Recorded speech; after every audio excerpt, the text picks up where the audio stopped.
भारतीय नौसेना के 8 पूर्व अधिकारी कतार में कार्यरत थे। इन अधिकारियों को अगस्त 2022 में गिरफ्तार कर लिया गया था।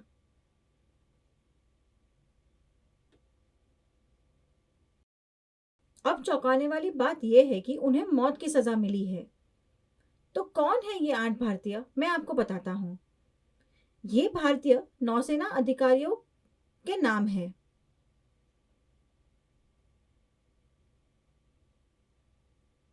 उन्होंने नौसेना में प्रशिक्षक की भूमिका सहित कुछ महत्वपूर्ण पदों पर काम किया था।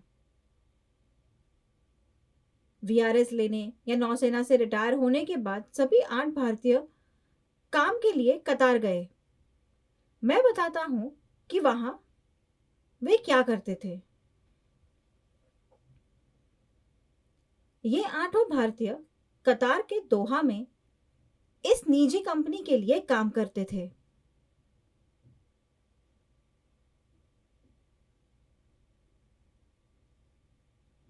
ये कतार के सशस्त्र बलों के लिए प्रशिक्षण और अन्य सेवाएं प्रदान कर रहे थे।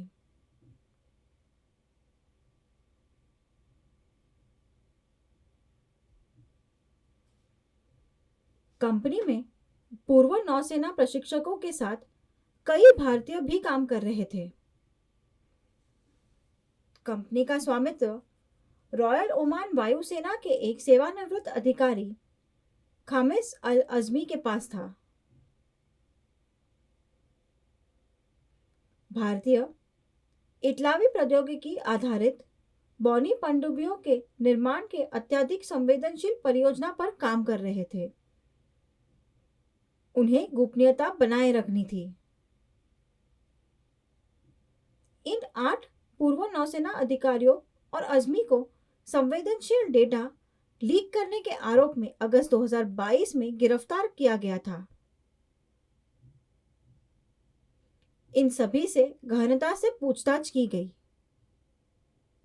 फिर अजमी को नवंबर 2022 में रिहा कर दिया गया, लेकिन 8 भारतीयों को हिरासत में ही रखा गया और उनसे पूछताछ की गई। मई 2023 में निजी कंपनी बंद हो गई और कई भारतीय बिना नौकरी के रह गए। उन सभी को भारत लौटना पड़ा, लेकिन 8 लोग अभी भी गिरफ्तार हैं।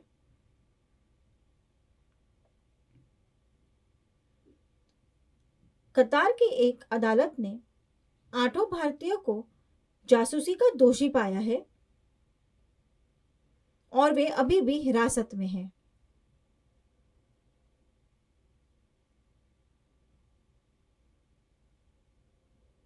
पाकिस्तान के अखबार एक्सप्रेस ट्रिब्यून ने कहा कि उन्हें कतार में इजराइल के लिए जासूसी करने के आरोप में पकड़ा गया था और उनकी पहचान रॉ के लिए काम करने वाले के रूप में की गई थी।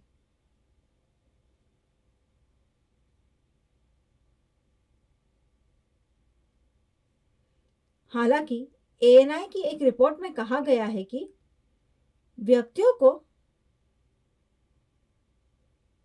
पाकिस्तान की आईएसआई द्वारा फंसाया गया होगा। सत्य पर कोई स्पष्टता नहीं है, विवाद जारी है। कतार अदालत ने 26 अक्टूबर 2023 को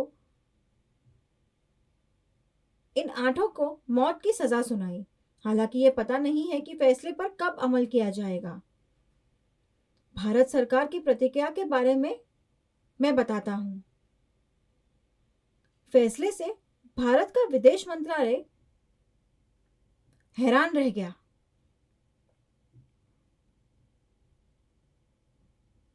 वे फैसले पर विस्तृत रिपोर्ट का इंतजार कर रहे हैं।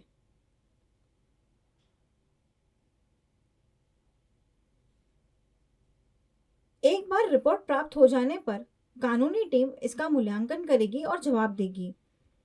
हमें आगे के अपडेट के लिए इंतजार करना होगा। मंत्रालय परिवारों से भी संपर्क में है।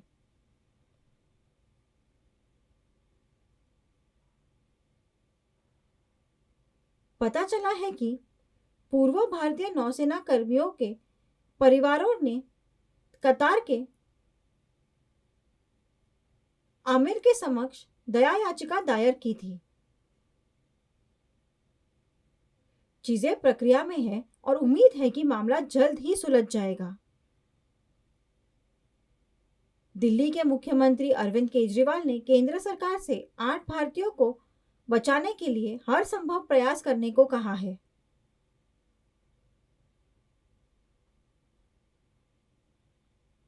इस मामले में अपडेट का इंतजार है।